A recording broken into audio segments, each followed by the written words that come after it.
Hello dear students, I am Dr. Sabina. In my last lecture, I have explained to you about the life cycle of Kara, and in that lecture we have discussed the first part of the life cycle, that is the thallus structure, and in today's lecture we will discuss about the second part, that means reproduction in Kara. In Kara, reproduction takes place by two methods. One is the vegetative reproduction and second is the sexual reproduction. The most common method of asexual reproduction, which takes place in other algal members, that is by the formation of spores, that method is absent in Kara. So now we will discuss about these two methods of reproduction. First of all, the vegetative reproduction. As it is clear from the name, the vegetative reproduction takes place by the formation of certain special type of structures which are vegetative in origin or which originate from any part of the thallus, and these structures detach and by the division of cells produce the new complete thallus. So there are following methods of vegetative reproduction.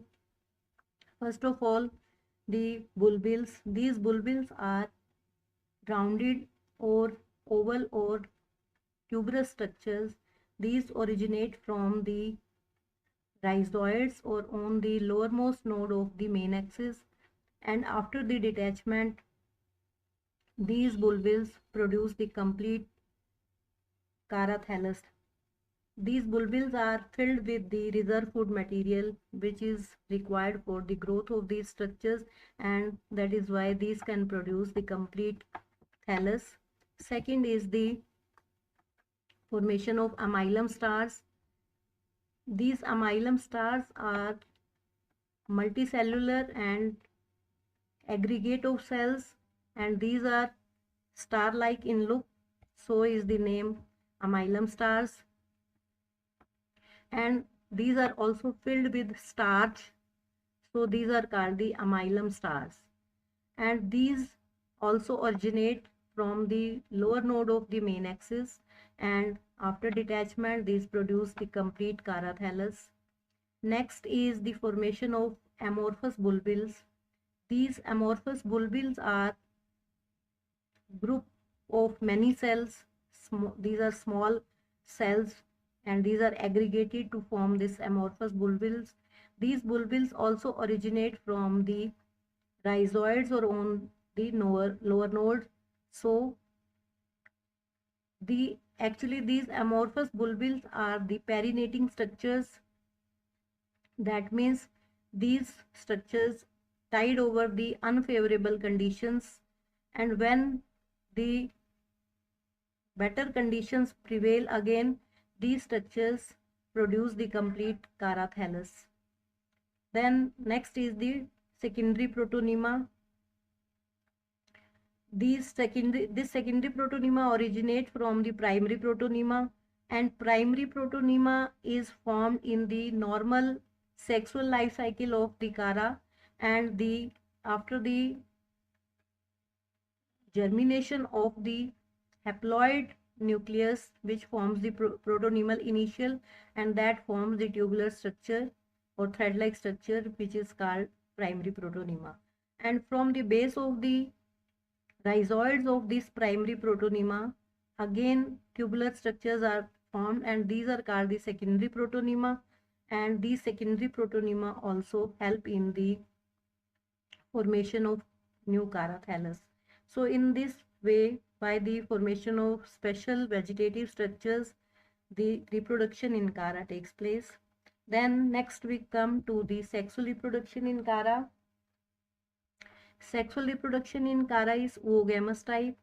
Oogamous type of reproduction, you will be knowing that here in algae there are three type of methods normally: isogamy, where both the gametes are similar, and isogamy, where both the gametes are structurally maybe similar or functionally different, or these are unequal in size, otherwise these are structurally similar. So that is called anisogamy. But in oogamy, male and female gametes are different from each other, and female gamete does not move. That means it is non-motile and it remains in the gametangium, that is the oogonium. But the male gamete, after releasing from the antheridium structure or the male gametangium, it swims through the water and reaches to the egg of the or the female gamete of the oogonium. So this type of reproduction, which is called oogamous, it takes place in Chara also. The sex organ is in Chara are macroscopic, that means larger in size, as the structure of thallus is also macroscopic and clearly identified with the naked eyes. So sex organs are also visible with the naked eyes on the thallus structure, and the structure of the sex organ is very complex in Chara as compared to the other members of the green algae. Although in the members of higher algae like Phaeophyceae and Rhodophyceae, the sex organs are complex, but here in the green algae, the Chara is having the most complex structure of the sex organs. The male sex organ is called globule or antheridium also, and the female sex organ is called nucleus or oogonium also. Most of the species are homothallic, that means the male and female sex organs are produced on the same node of the primary lateral in most of the species like Chara zelenica, Chara nuda, Chara fragilis and Chara corallina, etc. But some species are heterothallic also, like Chara wallichii. In heterothallic species, both the sex organs are produced from the different thalli. The sex organs arise from the node of the primary lateral, and the nucleus grows towards the upper side and globule towards the lower side, and these two structures are juxtaposed to each other. That means these are just touching each other.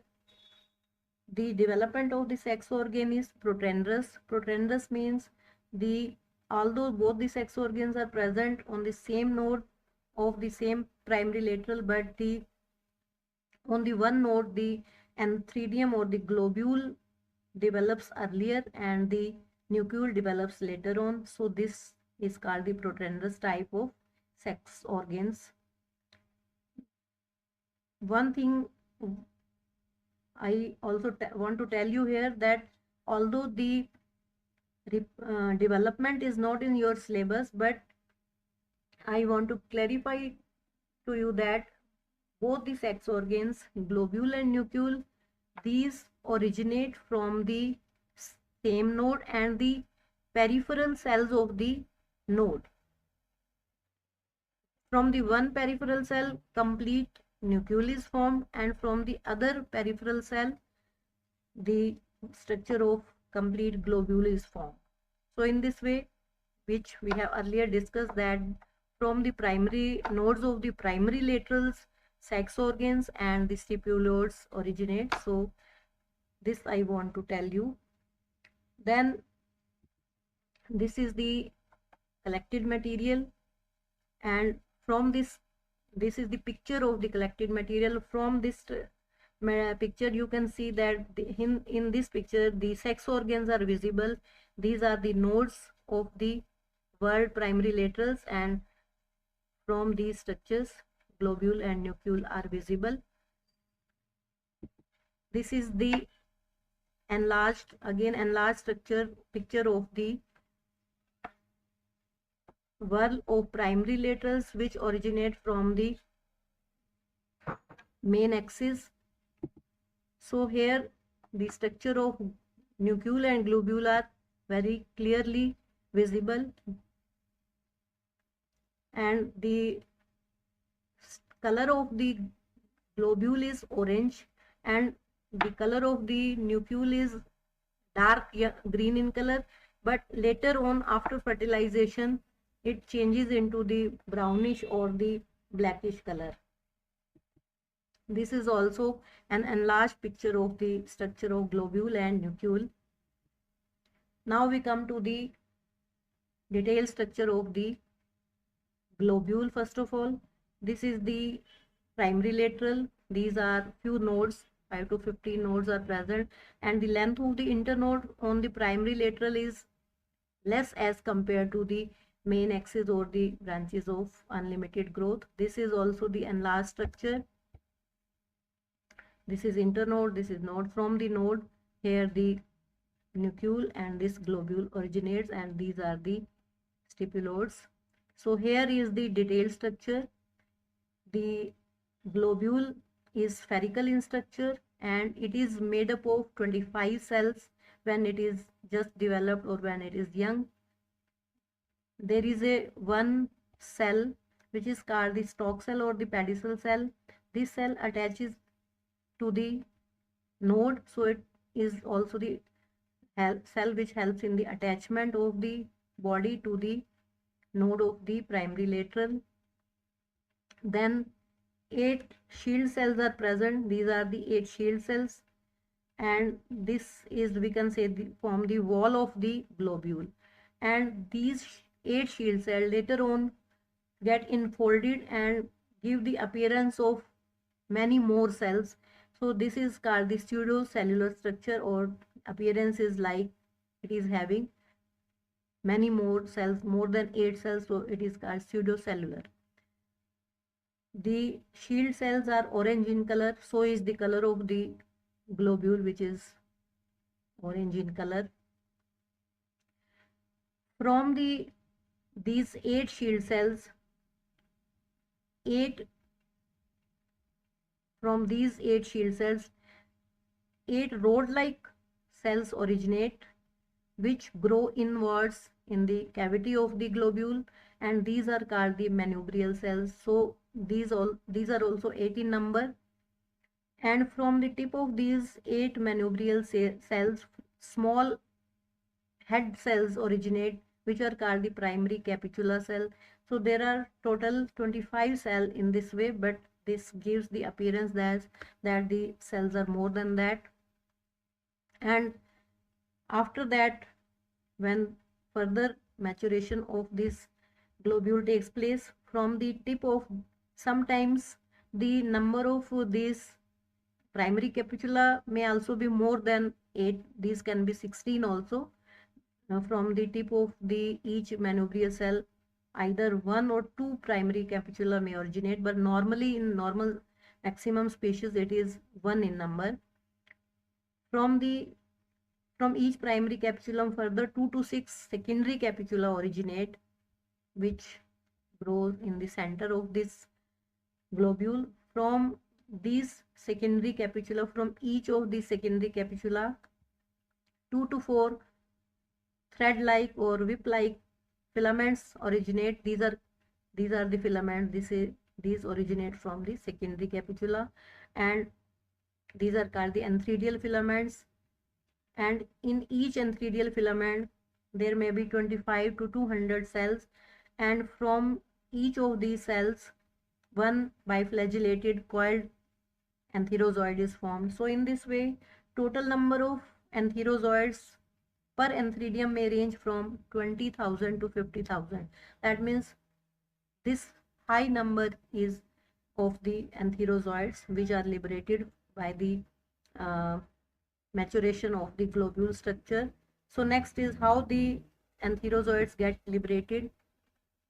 When the globule gets mature, the shield cells separate from each other. In this way, you can see in this diagram, these shield cells separate from each other and the antheridial filaments are exposed, and these antheridial filaments absorb water, and each cell of these antheridial filament, which is also called the sperm mother cells, these by absorbing water gelatinize and then liberate the antherozoids, and each antherozoid is highly coiled structure.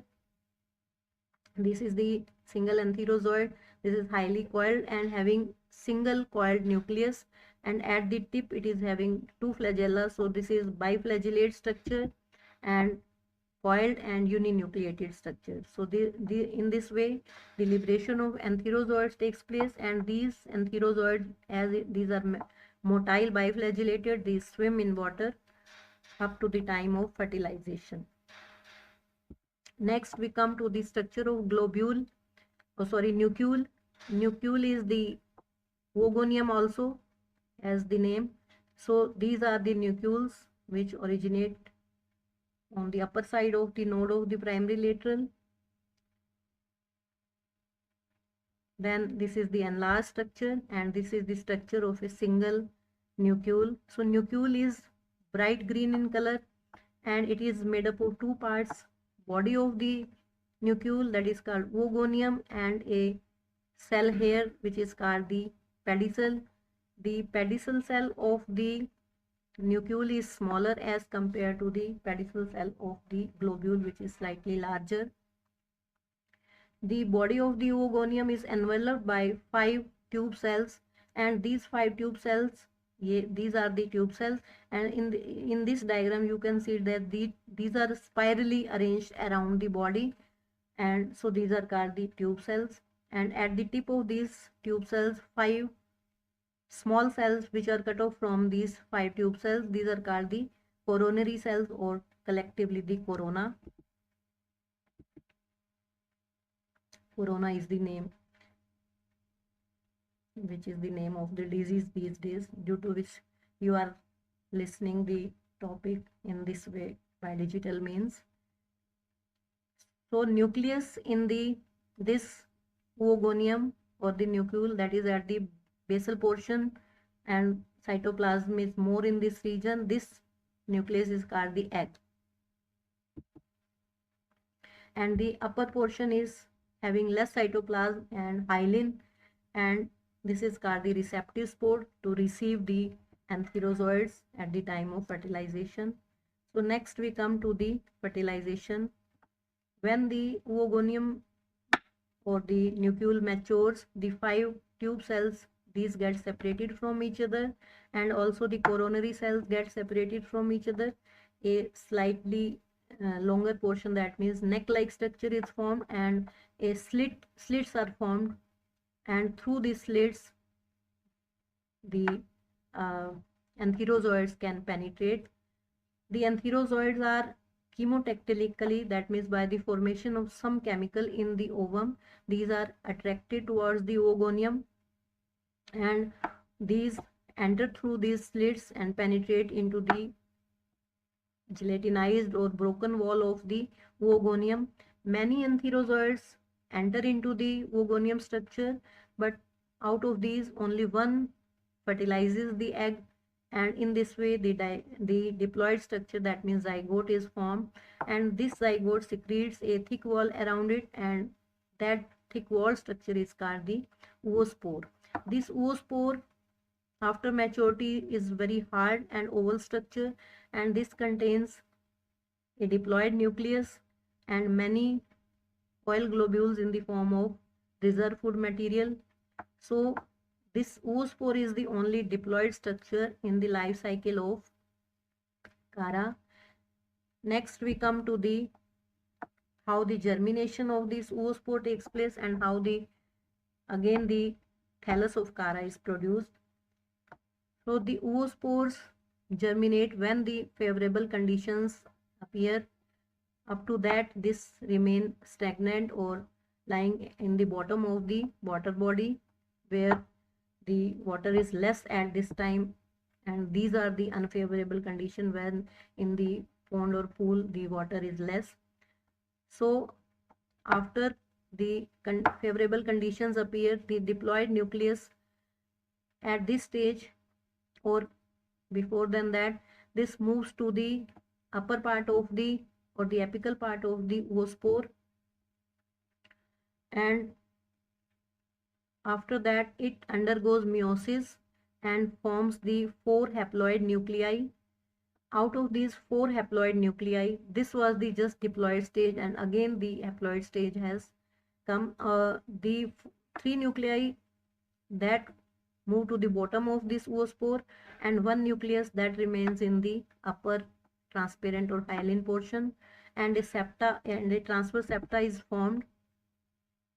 These three nuclei which move to the base of the oospore that regenerate later on, and the upper one haploid nucleus, which we can say it is the functional nucleus. This nucleus which is present at the tip, this divides by a longitudinal division and two cells are formed, and the one cell that is called the rhizoidal initial and the other cell is called the protonemal initial. The rhizoidal initial divides and redivides to form a filament like structure, and this filament is called the rhizoid, and this rhizoid gains the positive geotropism, and this moves towards the muddy substratum of the pond, and the protonemal initial that also divides and redivides and forms a filament like structure which is called protonema. The protonema grows away from the force of gravity, that means it is showing the negative geotropism, and this forms the primary protonema. And the terminal cell of this primary protonema divides and redivides to produce a row of disc-like cells, which I have told you earlier in the first lecture how the growth in the Kara thallus takes place. So these disc-like cells again divide once transversely, and out of these two cells, one is called the nodal initial and another is called the internodal initial. So in this way, growth of the thallus takes place from the protonemal filament, and the rhizoids are produced from the base of the cell from the protonemal initial cell, and in this way complete Kara thallus is formed. So this is all about the life cycle. So next we come to the diagrammatic structure of the life cycle. The life cycle in Kara is haplontic type. Haplontic type of life cycle is the cycle where most of the stages are haploid and only the zygote or the oospore is the diploid stage which is for only for a limited time. And here you can see the diagrams. If the question is asked about the diagrammatic life cycle, so you have to draw by drawing the diagrams in this way the life cycle. So Kara thallus produces by these vegetative structures like the root tubers or the root bulbils or the amorphous bulbils, or by secondary protonema or the amylum star. So in this way the vegetative structures also produce the thallus. So in this way this is the vegetative part. Here is the sexual cycle. Kara thallus, the short lateral from the node, these both structures are produced. In the nucleus, egg or the female gamete is produced in this globule. In the antheridial filaments are formed from these antherozoids are formed.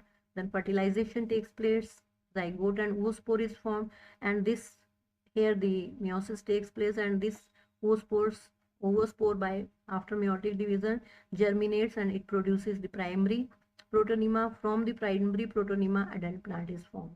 So in this way the life cycle is completed. This is the diagrammatic life cycle, graphic life cycle.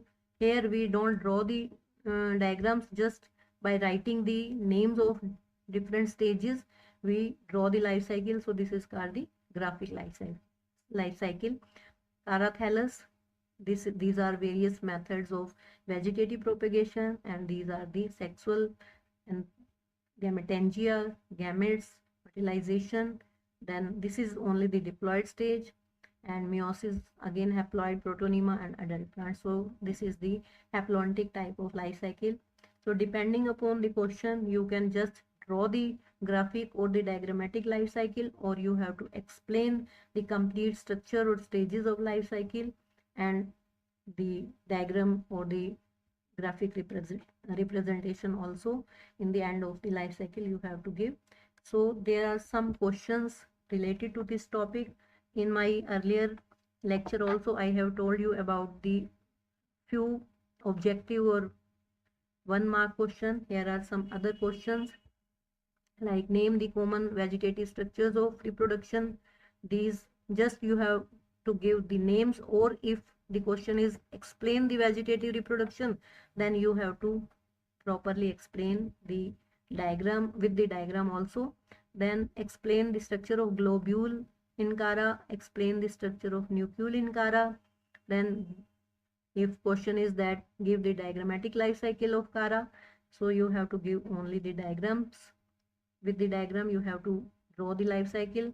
If question is graphically explained, then graphically word means you have to just explain the life cycle by giving the terms in the form of cyclic pattern. Then if question is explain just no, neither graphically nor diagrammatically, then you have to completely explain the life cycle, means globule, nucleus and fertilization, all the complete phenomena. Then discuss about the fertilization. If only 2 marks question or 3 marks question just about the fertilization, then you have to explain briefly the structure of globule and nucleus and the fertilization. Then what do you mean by the term protandrous? I have told you earlier. Then the structure of the antherozoids only, this is the biflagellated, coiled and the uninucleated structure. Then name some common species. Then what type of life cycle in Cara, that means the haplontic life cycle. This also I have told that why this life cycle is called the haplontic life cycle. So this is all about the life history of Cara. I hope it will be clear to you. So thank you very much for listening and understanding the topic. So stay safe and keep learning. Thank you very much.